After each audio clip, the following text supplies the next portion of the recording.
नमस्कार, मैं अमित गोदियाल और आप देख रहे हैं उत्तराखंड हलचल। तो आज हम उत्तराखंड हलचल में बात करेंगे कि उत्तराखंड में शहीदों के नाम पर भी भ्रष्टाचार हो सकता है और हो रहा है। ये कैसे मुमकिन है, इस पर आज हम प्रकाश डालेंगे।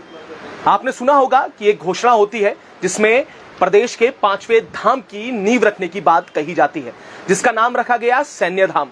उसको लेकर लगातार जो तमाम पहाड़ के लोग हैं ये अनुरोध करते रहे, सरकार से भी लगातार उन्होंने वार्ता की, उनके नुमाइंदों से वार्ता की कि क्यों ना जो ये 5वां धाम बने वो चमोली के सवाड़ गांव में बने। पर नेताओं ने ना तो उनकी सुनी और ये जो 5वां धाम है उसे देहरादून के गुनियाल गांव में उसकी नींव रख डाली। उसके बाद खेल क्या हुआ वो भी आप सुनिएगा। और सवाल ये है कि एक 48 करोड़ का टेंडर होता है सैन्य धाम का और वो टेंडर 100 करोड़ में पहुंच जाता है। ये पूरी कहानी आपको सुनाने जा रहे हैं। यकीन मानिएगा, जिन शहीदों की जिनकी शहादत से ये पूरा देश सुरक्षित है, जिस प्रदेश में सर्वोच्च बलिदान देने वाले तमाम लोग जो पहाड़ से आते हैं, उनकी आत्माएं भी आज शायद ये देखकर हैरान हो रही होंगी कि किस तरीके से उनके नाम पर भी भ्रष्टाचार का खेल इस प्रदेश में हो सकता है। इस पर बात करने के लिए हमारे साथ एडवोकेट बीके सिंह नेगी जी हैं, जिन्होंने पूरी सूचना का अधिकार के माध्यम से पूरी आरटीआई जो निकाली है डॉक्यूमेंट्स के साथ, और वो बताएंगे कि किस तरीके से पूरा खेल हो रहा है। नेगी जी, सीधा सवाल है कि सैनिकों और शहीदों के नाम पर, सैन्य धाम के नाम पर किस तरीके से भ्रष्टाचार हो रहा है? नमस्कार। देखिए, ये जो टेंडर हुआ ये 48 करोड़ का सरकार द्वारा रखा गया है। कायदे से ये टेंडर ग्लोबल टेंडर होना चाहिए था, तो ये 48 करोड़ से कम में जाता। बिल्कुल। जब इसमें कई बिड्स आती तो ये उससे भी कम में जाता, क्योंकि होता क्या है, जब कंस्ट्रक्शन का होता है तो उसमें ये होता है कि गवर्नमेंट को कम से कम रेट में मिले, जब नीलामी होती है तो बड़ा सा बड़ा मिले। तो इसमें ये काम नहीं हुआ। इसके बाद इसमें तकनीकी बीट से एक जो वित्तीय डायरेक्टर थे तंजीम, उन्होंने इसमें बोला कि अगर ये शासन स्तर से इसमें स्वीकृत नहीं हुई है तो आपने खोला क्यों टेक्निकल बीट। इसके बाद इन्होंने क्या करा, जो इसमें शिव कुमार और एक दूसरी कानपुर की कंपनी है, उनकी मजे की बात देखिए, उन्होंने जब ये 48 करोड़ का टेंडर पास करा था तो उसमें भी 49 का रेट और 50 का रेट था। फिर दूसरी बार भी जब इन्होंने वही करा, सेम एफिडेविट सेम सब कुछ, और जबकि कानपुर का आदमी देहरादून में एक ही स्टैम्प वेंडर से कर रहा, और शिव प्रकाश अग्रवाल जो ठेकेदार हैं उनका भी एक ही तरफ से, वो भी एक ही स्टैम्प वेंडर और नोटरी से एक ही जगह से सारा काम हो रहा है। फिर उसके बाद जो उनके रेट थे, तो जो निर्माण निगम है उसने अपना सेंटेंस छोड़ा, 1 करोड़ 9 लाख के करीबन का उसने अपना सेंटेंस छोड़ा, और उसको शिव कुमार अग्रवाल को ये टेंडर 49 में दे दिया। अब जब ये चलता हुआ प्रोसीजर हुआ तो इन्होंने क्या करा, बिल नंबर 1 बिल नंबर 2 जैसे हुए, इनको एडवांस पेमेंटें दे दी, जबकि इनके बायलॉज में लिखा हुआ है कि एडवांस पेमेंट तब दी जाएगी जब कोई मशीन का काम और उसके लिए मशीन वगैरह लिया जाएगा उसमें, और उसमें भी बैंक गारंटी होगी और ब्याज भी देंगे। पर ये कुछ नहीं हुआ, ये कंस्ट्रक्शन में इन्होंने ये सारा दे दिया। मजे की बात, फिर देखिए 35 करोड़ की एडवांस पेमेंटें हो रही है, और उसमें ही जब हमने इनसे मांगा कि ठेकेदार ने जो बिल दिए, तो इन्होंने कहा उसने कोई बिल नहीं दिए, उसने कोई बिल नहीं दिए उसमें, और एडवांस पेमेंटें हो रही हैं। ये इनका रिटर्न में है आरटीआई में। अब उसके बाद इसकी कट ऑफ डेट जब ये हुई, तो कई बार ये होता है कि सेंटेंस जब छोड़ा जाता है तो उसमें ये शर्त रखी जाती है कि आप इस टाइम पे ये काम पूरा करेंगे, इसलिए हम ये छोड़ भी रहे हैं। अब वो अप टू नवंबर की डेट थी 2023 की, वो बढ़ के आगे हो गई मार्च की, फिर अब आगे हो गई अक्टूबर की। तो अब आप ये लगाइए कैसे कमीशन अपना सेंटेंस छोड़ रहे हैं और ठेकेदार को कितना फ़ायदा पहुंचा रहे हैं। फिर उसके बाद अब ये प्रोजेक्ट इनको लेके आ गए, ये 49 करोड़ से, इसने 50 करोड़ सेंट्रल गवर्नमेंट से और मांग लिया सैन्य कल्याण विभाग ने, और 50 करोड़ सैंक्शन भी हो गया और आ भी चुका। तो अब आप ये लगाइए, ये प्रोजेक्ट हो गया 99 करोड़ का, और इसी में इन्होंने बीच में क्या खेल खेला कि एक्स्ट्रा आइटम के नाम पे 7 करोड़ 74 लाख की पेमेंटें कर दी और उसी में एक दिखा है आरसीसी डिमोलिश 2 करोड़ की उसकी पेमेंटें कर दी। अभी सैन्य धाम बना नहीं, वो टूटने की कगार में भी आ गया। तो ये तो खेल चल रहा है। आपको मैं बता दूं कि उत्तराखंड पेयजल निगम जो इस पूरी कार्य को देख रहा है, टेंडर को लेकर सारी चीजें जो हुई हैं, उसमें सेंटेज की जो बात की गई है, जो छोड़ा गया है 1 करोड़ कुछ लाख रुपए छोड़ा गया, उसमें ये शर्त थी कि पूरे ड्यू टाइम 1 साल के अंदर ये सैन्य धाम को पूरा करना था। और वो जो टेंडर हुआ था वो 48 से 39 करोड़ का हुआ था, पर ये रहा कि ना तो टेंडर पूरा हुआ, ना कंस्ट्रक्शन वर्क पूरा हुआ, और उसके जो रेट हैं वो अपने आप बढ़ा दिए गए। सवाल ये है कि जैसे जैसे इससे पहले भी कई परियोजनाएं ऐसी थी, चाहे टीरी पंपिंग योजना की हमने आपसे बात बताई थी कि जैसे एससी बदल जाते हैं, जैसे जो भुगतान करने वाले जो अधिकारी बदल जाते हैं, जैसे नए अधिकारी आ जाते हैं तो वो अपनी नई भुगतान लिस्ट बना देते हैं। यहाँ पर भी कुछ ऐसी देखने को मिला, नए अधिकारी आए, नए ने ये करा, और उसके बाद सवाल यह है कि एक अधिकारी, जो ये रिपोर्ट हम देख रहे हैं उस पर भी सवाल ये उठते हैं कि एक में आपत्ति लगाई गई टेक्निकल बिट पर, उसके बाद फिर से उसी व्यक्ति को टेंडर दे दिया गया।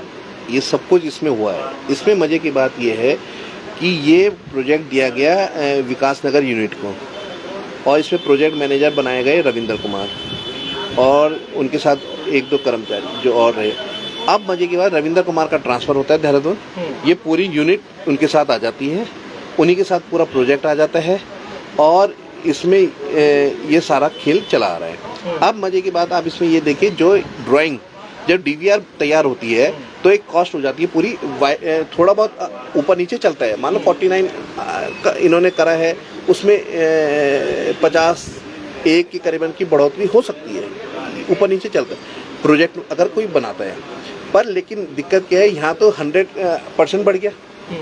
अब दूसरी चीज़, इसमें जो ड्राइंग हुई है उसके अपोजिट इसमें काम चल रहा है। उसमें 550 mm का रखा है और इसमें 30 mm का स्टील का प्रयोग हो रहा है, उसमें भी घपला है। दूसरा, इसमें एक रेट ये सरिये के रखते हैं 80% का, 80 रुपीज़ के, और ठेकेदार लिख रहा है उसमें 120 रुपये का, उसको तब भी दिया जा रहा है। और जो लिस्ट आप ये देखेंगे, जो लिस्ट डिपार्टमेंट की बनी है, वही रेट ठेकेदार के आ रहे हैं, सेम टू सेम। तो आप इसमें लगा दीजिए ये कैसे हो रहा है। भाई थोड़ा बहुत अंतर आता है, पर यहाँ अंतर नहीं आ रहा है। यहाँ एक ही रेट जो गवर्नमेंट के हैं और वही ठेकेदार के रेट चले आ रहे हैं। बिल्कुल। इसमें पूर्व में भी क्या कोई शिकायतें थी? एक कंपनी का वर्णन आपने इसमें लिखा ही है कि महोदय, पूर्व में श्री रोशनाबाद में, जिला हरिद्वार में भी ये बहुउद्देश्य क्रीड़ा हाल निर्माण कार्य निविदा जो 30/10/2023 को आमंत्रित की गई थी, जिसकी निविदा की लागत 7 करोड़ के आसपास थी, जिसका टेंडर आईडी ये आपने मेंशन की है। इसमें ये भी थोड़ा सा बताइएगा, इसमें क्या हुआ था? देखिए, इसमें ये टेंडर इन्हीं को शिव कुमार अग्रवाल को दिया जाने की तैयारी हो रही थी। इसी बीच में जब हमारे नॉलेज में आया तो हमने इसमें कंप्लेंट डाली। तो कंप्लेंट जब डाली तो सरकार को 1.25 करोड़ का फायदा हो गया, 1.25 से 2 के लगभग का फायदा सरकार को हो गया, और इनकी बिड को कैंसिल करा गया। टेक्निकल बिड में इनको बाहर कर दिया गया कि पेपर पूरे नहीं है, टेक्निकल बिड में इनको बाहर कर दिया गया। अब सवाल ये उठता है कि इस आदमी की वर्थ इसमें नहीं हो रही है और इतने 100 करोड़ के काम की वर्थ हो गई। तो आप ये देख लीजिए कितनी बड़ी धांधली चल रही है। अच्छा, ये बड़ा सवाल था, आपने बड़े अच्छे सवाल किया कि उत्तराखंड पेयजल निगम में जिसको व्यक्ति को, रविंद्र कुमार को परियोजना प्रबंधक बनाया गया, विकास यूनिट को बनाया गया, उन्हें देहरादून शिफ्ट कर दिया गया। उसके साथ कई और नाम भी है, जय शीतल गुरुंग का भी आपने नाम लिया है, उन्हें भी ट्रांसफर आपने कर दिया गया। इसको कैसे देखते हैं आप? देखिए, ये पूरी काम प्लानिंग के तहत किया गया है, और ठेकेदार को फ़ायदा पहुंचाने में और किस किस को फ़ायदा पहुंचाने में ये इनके द्वारा ये काम किया जा रहा है। अच्छा, इसमें 2 लोगों के नाम आपने और लिखे हैं कि जो उत्तराखंड पेयजल निगम की देहरादून यूनिट से परियोजना प्रबंधक का जो ट्रांसफर हुआ देहरादून, तो एक बार फिर ये योजना अपने साथ लेकर खेल यूनिट अस्थायी में स्थानांतरित करवाकर अपने चहेते ए संजय यादव और ए शीतल गुरुंग को, जय शीतल गुरुंग को इस में बनाए रखा। इनका क्या रोल था इसमें? बट बिल तो पास यही करेंगे ना, तो इनको इसलिए लाया गया है। ओवर रेटिंग कैसे होगी? अब सवाल ये होता है, बिल ठेकेदार जमा नहीं कर रहा है और बिल ये बना के अपना जमा कर रहे हैं, कैसे हो रहा है? ये जब जांच का विषय है, सीबीआई को हमने इसीलिए दिया, ये जब क्योंकि सेंट्रल गवर्नमेंट का पैसा है, तो इसमें सीबीआई ही जांच करेगी, तो वही सामने आपके सारा कुछ लेके आ जाएगी। अच्छा, बिल ऑफ क्वांटिटी की बात आप कर रहे हैं, ये भी बड़ा ही विषय है। कितना होना चाहिए, इन्होंने बिल कितने का दिया, उस पर भी आपने शिकायत की है। इसमें आपने लिखा है कि आइटम नंबर 1.30 पर विभाग द्वारा टीएमटी बार रिफाइनमेंट एफआई 415 की दर 80 की दर विभाग द्वारा दी गई थी, ठेकेदार द्वारा 32 रुपए दर्शाई गई है। इसमें क्या पूरा हुआ? देखिए, पूरे में ठेकेदार ने वही रेट रखे और कुछ रेट उसने अपने ज्यादा भी रखे। यहाँ पर एक ही रेट, इसको पता है इसका काम नहीं होना है, ये वाला रेट नहीं वो होना है, ये रेट उसने डाला। बड़ा चालाकी से करा, क्योंकि ठेकेदार के पास पहली लिस्ट आ चुकी है और आप देखेंगे वही गवर्नमेंट की रेट और वही ठेकेदार की रेट, तो ये बड़ा अच्छा खेल खेला गया था। मतलब जब ये टेंडर हुआ, इससे पहले ही ये जो शर्तें थी टेंडर की, वो पहले ही बता दी गई थी, सब कुछ रेट वगैरह सब। आप रेट को कैलकुलेट कर लीजिए, ठेकेदार के रेट और जो डिपार्टमेंट के रेट A to Z एकदम मिल रहे हैं। इसमें आपने और शिकायतें क्या क्या हैं, क्योंकि मैं चाह रहा हूँ कि इसमें निगम जो अधिकारी हैं उनकी कितनी मिलीभगत है और कैसे ऊपर से नीचे तक शहीदों के नाम पर जो बंदरबाट हुई है वो साफ दिखाई दे रही है। इसमें आपने लिखा है कि एडवांस पेमेंट की आपने बात की है, वो आपने बता दिया किस तरीके से एडवांस पेमेंट पहले कर दी गई और उसमें बिल का कोई वहां पर नहीं दर्शाया। ये डॉक्यूमेंट लगे हुए हैं इसमें, आप जब जांच होगी तो उसमें सारा कुछ निकल के आ जाएगा। ये सारे इसमें डॉक्यूमेंट लगे हुए हैं, एडवांस बिल वगैरह सबके ये है। अब आप इसी में देख लीजिए, अगर आप अपने कैमरेमैन को ये दिखाएंगे बिल्कुल, तो इसमें एडवांस पेमेंटें दिखा दी। देखिए, एडवांस पेमेंटें पहले दिखा दी हैं और एडवांस पेमेंट दिखा रखी है। सब दिखा। कौन इशू कर रहा था ये थोड़ा सा भाई? ये जो एई है वो पास करता है, एई पास करता है, जेई पास करता है, तो इसीलिए तो पूरी अपनी यूनिट को लेके आया गया। भाई सवाल ये होता है, एक आदमी और कोई कर्मचारी नहीं है वहाँ काम करने वाले, जो इनके साथ यही आगे पूरी टीम, तो ये सब बहुत बड़ा खेल खेला गया है। और शहीदों की मिट्टी, इतनी मिट्टी लेके आए, उनके घरों से लाए, बड़ा सरकार ने इतना बड़ा वो दिखाया, पर यहाँ देखिए कितना बड़ा घपला कर्मचारियों ने करा हुआ है, इंजीनियर ने करा है और जो जितने भी कर्मचारी हैं। बाकी ये सब जांच में आ जाएगा कौन कौन इन्वॉल्व है। सवाल ये है नेगी साहब कि शहीदों के नाम पर 5वें धाम की नींव रखी गई, मिट्टी लाई गई और वो पूरे देश और दुनिया भर में देखा कि शहीदों के लिए 5वां स्थल, 5वां धाम की बात की गई थी और ये अब आम हो चला है। कभी किसी धाम की वजह से तो कभी अब सैन्य धाम की वजह से जो भ्रष्टाचार है उसमें ये साफ तौर पर ये पेपर बता रहे हैं किस तरीके से सब चीजें होती हैं। उसका टेंडर के लिए एक रिपोर्ट बनाई जाती है। अगर क्या 4 हेक्टेयर से ज्यादा लैंड बड़ी है, क्या एरिया बड़ा है, क्या सैन्य धाम में जो चीजें पहले हो रही थी उससे ज्यादा एक्स्ट्रा वर्क हो रहा है, क्या ऐसा भी हुआ है कि ये जो पैसा है वो बढ़ गया है, इसकी लागत बढ़ गई? पैसा तो बड़ा है पर काम उतना ही है ना। उसकी कोई नई ड्राइंग है, क्योंकि हमने जब आरटीआई में मांगी तो इन्होंने हमें ड्राइंग दे दी, सब कुछ दे दिया, वही इन्होंने रिपोर्ट दी, जो पहले था वही अब है। तो सवाल की ये उठता है कि कैसे पेमेंटें हो रही हैं। अब इसी में आप ये देखिए, इसमें ये लिखा हुआ है डिमोलिशिंग ऑफ आरसीसी वर्क, उसके लिए मतलब अभी बना ही नहीं, अभी डिमोलिश भी होना शुरू हो गया, तो 2 करोड़ की एडवांस वो पेमेंटें हो गई। तो सबसे बड़ा सवाल ये है, अभी प्रोजेक्ट पूरा बना ही नहीं है और उसी को डिमोलिश भी कर रहे हैं। ये आपके सामने है, ये मैं कोई अपनी तरफ से नहीं है, ये सब इन्हीं की डॉक्यूमेंट्स बोल रहे हैं। ये बड़ा सवाल है, 2 करोड़ रुपए की खाली आरसीसी का जो क्या वहां पर रहा होगा, क्या वहां पर डिमोलिश हुआ होगा, ये भी बड़ा सवाल इसमें है। इसमें और क्या ऐसी चीजें हैं जो इसे अपने आप में एक भ्रष्टाचार की ओर इशारा कर रही है? इसमें प्रत्येक महीने की इसमें ऑडिट था, प्रतिदिन का वीडियोग्राफी थी, वो सब लिखा हुआ है जो केंद्र ने अपने उसमें इनको जो पैसा दे रहा था सैन्य विभाग को, उसमें सब लिखा हुआ है। पर हुआ कुछ भी नहीं हो रहा है, आप देख लीजिए। और हो क्या रहा है, जो प्रोजेक्ट 49 से भी कम में होना था वो आपका 99 करोड़ में पहुंच गया। तो घपला तो आपके सामने ही है सारा कुछ। अब बाकी इसमें मैं ज़्यादा और क्या बोलूँगा, बाकी तो अब जांच एजेंसी जांच करेंगे।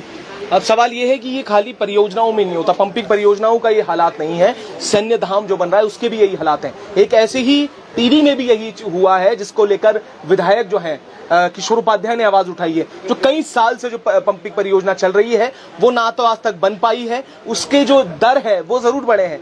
इस तरीके की घटना है जो 40-50 करोड़ का जो टेंडर है वो 100 करोड़ का हो गया, पर ना तो कार्य हो पाया और ना तो वो धरातल पर उतर पाई। ऐसे ही कुछ यहाँ पर दिख रहा है। देखिए सब दिख रहा है, पर लेकिन दिक्कत क्या है, एक नेताओं के बारे में तो मैं कुछ बोलता नहीं हूँ कि भाई इन्होंने आवाज़ उठा दी और ये देखिए बेसिकली क्या है, आपने मुद्दे को उठाया, अब इसके बारे में आप आगे उसकी जड़ तक तो जाइए और उसको लास्ट अंजाम तक तो पढ़ाइए। उनके जो लोगों ने ये आस्था को ठगा है उनके खिलाफ मुकदमे तो हों, और आप ये देखेंगे इनका रहन सहन कितना वो है। आप इनका अगर जांच हो जाए तो इनकी संपत्तियों का ब्यौरा आ जाएगा आपको कि पैसा लग कहाँ रहा है, पैसा कहाँ जा रहा है। मतलब प्रदेश को तो लूट लिया है। ये बिल्कुल सही बात ये भी है कि प्रदेश को भी लूटा गया, उन शहीदों की आत्माओं को भी धराशाही कर दिया गया है और सच में अपने आप को बहुत ठगा महसूस कर रहे हैं उनके परिवार के जन जो हैं कि किस तरीके से जो शहादत देने वाले जो परिवार है जिन्होंने सवार में सपना सजाया था 5वां धाम बनाने के लिए, वो देहरादून गुनियाल गांव में आ जाता है। उसके बाद 50 करोड़ से ज्यादा का हेर फेर करके जिस तरीके से विकेश नेगी जी ने कहा है 48 करोड़ का जो टेंडर जो 100 करोड़ में पहुंच जाता है, और किस तरीके से जो पूरा टेंडर की जो पूरा मैप और एक पहले डीपीआर जो बना दिया जाता है उसके बाद किस तरीके से अमाउंट बढ़ा दी गई है। क्या अब काम बढ़ा है, 2 करोड़ रुपए का भुगतान कर दिया गया है, बनने से पहले ही तोड़ने की बात कर दी गई है। आखिर वो कहां भुगतान हुआ है वो तो जांच के बाद ही पता चलेगा, और जांच होगी या नहीं सबसे बड़ा सवाल तो यही है। सबसे बड़ा सवाल नेगी जी यही है कि इस प्रदेश में ऐसे ना जाने कितने बड़े बड़े घोटाले हुए, पर जांच के नाम पर एक समिति आज तक बनी है, उसके अलावा कुछ नहीं हो पाया। देखिए वो सब ठीक है, बेसिकली क्या है अभी तक की एक एसआईटी बना दी। देखिए अगर इसमें ये जांच नहीं हुई, क्योंकि ये सेंटर का पैसा है, इसको सीबीआई ही टेक ओवर करेगी, और अगर आगे वो नहीं होता है तो इसके लिए हम पीआईएल फाइल करेंगे कि इसको सीबीआई इसमें जांच एजेंसी इसमें मुकदमा दर्ज करे। बस भाई ऐसा है, सबसे बड़ी आस्था जो हमारा प्रदेश है वो सैनिकों का प्रदेश है। इतना बड़ा आस्था का खेल खेला गया तो लास्ट तक तो अंजाम तक तो पहुंचाना ही है इसे। बिल्कुल, अब ये भी देखना होगा कि अंजाम कहां तक पहुंचता है, कहां तक ये बात चलती है और कहां तक ये चीजें होंगी। जांच और पीआईएल अब कहां और ये रुक करेगा, ये तो देखने वाली भविष्य की गर्भ में ये सारी चीजें हैं।